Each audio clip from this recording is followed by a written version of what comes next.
Bang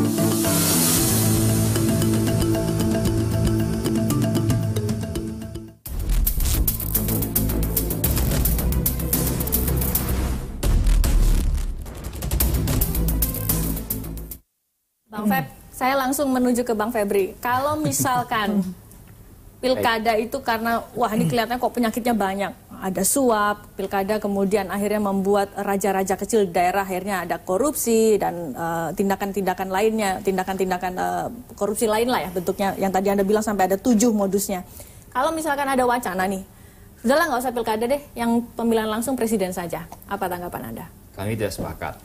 Ya, kami memandang bahwa justru dengan pemilihan langsung itu itulah letak inti, esensi dari demokrasi. Masyarakat yang mengontrol pemimpinnya. Walaupun sekarang prakteknya banyak seperti ini. Kalau yang terjadi sekarang itu karena demokrasi di lokal itu dibajak oleh elit-elit lokal. Ya. Kalau seandainya masyarakat itu berdaulat di sana, ya maksudnya masyarakat itu bisa mengontrol pemimpinnya lewat pemilu, lewat penyelenggaraan pemerintahan dan segala macam, itu nggak akan terjadi namanya pembajakan politik lokal itu, begitu. Anda masih punya mimpi ini bisa jadi baik, begitu tentu ya? Iya, cuma masalahnya sekarang apakah ada arah memperkuat masyarakat di sana di daerah apa tidak, gitu. Jangan disalahkan otonomi daerahnya, ditarik lagi kewenangan daerah ke pusat. Begitu karena korupsi. Jangan berpikir begitu. Itu akan membuat demokrasi kita ini jadi setback lagi, begitu. Kita kan ingin agar demokrasi ini juga memperkuat masyarakat. Yang tidak terjadi sekarang adalah upaya memperkuat masyarakat ini menjadi masyarakat yang kritis, yang bisa mengontrol pemerintahannya. Itu yang tidak ada. Oke, Bu Yanti, Anda sepakat Bu dengan apa yang disampaikan Pak Febri? Ya kan gini, kan kenyataannya seperti ini. Saya kan tadi sudah disebutkan bahwa Pak Zul bilang saya bukan orang politik, saya bukan politisi, bukan juga eksekutif gitu ya, saya orang kampus ya kan, tapi tetap dibutuhkan ya Pak orang kampus itu pasti. Ya. Itu yang nah itu ya, artinya kita sekarang bicara tanpa kepentingan selain untuk kebaikan, pasti ya itu kan.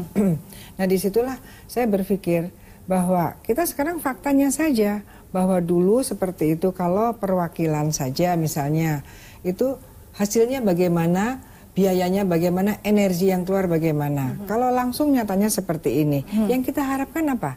Dapat kepala daerah yang baik. Tapi kenyataannya dengan demokrasi tadi yang sebagian masih mimpi tadi, hasilnya kan juga tidak baik. Nah, itu saya berpikir apakah juga dulu otonomi itu tidak keburu-buru, terlalu terburu-buru, tidak siap kan? Tidak siap tiba-tiba semuanya. Nah ini harus ada yang mempersiapkan. Bertahaplah, perlahan-lahan gitu.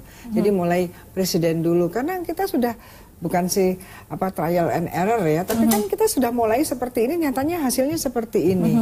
Apakah ini mau diteruskan? Nah itu, atau ada solusi lain yang perlu kita pikirkan untuk memperbaiki keadaan sekarang ini. Mungkinkah ada perbaikan Pak Indria dengan kondisi seperti ini? Jadi kita optimis ya bahwa jangan semuanya, balik lagi ke belakang.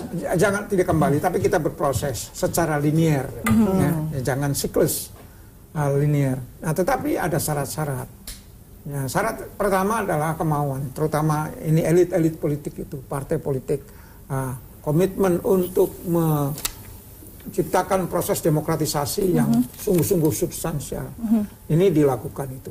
Tapi kita melihat Indonesia ini kan sebuah negara bangsa yang sangat besar. Saya punya hasil penelitian bahwa cara ini boleh dilakukan terus, tetapi tidak bersifat nasional, bertahap. Jadi karena pertimbangan-pertimbangan kualitas demokrasi, kemampuan ekonomi, jadi tidak harus pemilihan langsung di Jakarta diterapkan di luar Jakarta atau di daerah.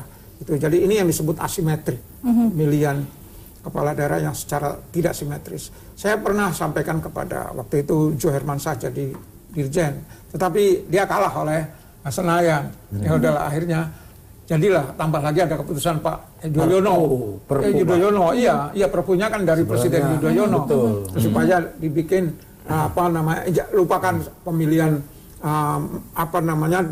oleh DPRD itu, tapi dikembalikan kepada rakyat. Jadi perpu jadi Pak Yudhoyono. Udahlah, itu sudah terjadi.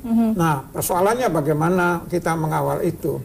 Tidak mungkin Ya, saya menggunakan ini apa namanya, salah satu tesisnya Huntington.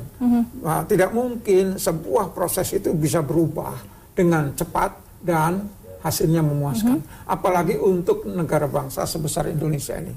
Jadi ini excuse. Nah, oleh karena itu secara bertahap saja. Kita jangan berpikir seperti pendulu. Nah, tadinya di kiri terus lempar kanan, nggak betah lagi, balik lagi ke kiri. Nah, jangan berpikir, tapi berpikir linear gitu. Oke, baik, terima kasih atas waktunya bergabung bersama kami di Saling Silang malam ini. Cukup banyak diskusi kita malam ini menghasilkan ada banyak pandangan, tapi tentu kita tidak harus selalu sepakat, tapi tentu itu bisa mengharapkan bisa menjadi perbaikan-perbaikan di Indonesia ke depannya. Terima kasih saudara atas waktunya bergabung bersama kami di Saling Silang Jak TV. Selamat malam, saya Ratna Dumila. Sampai jumpa.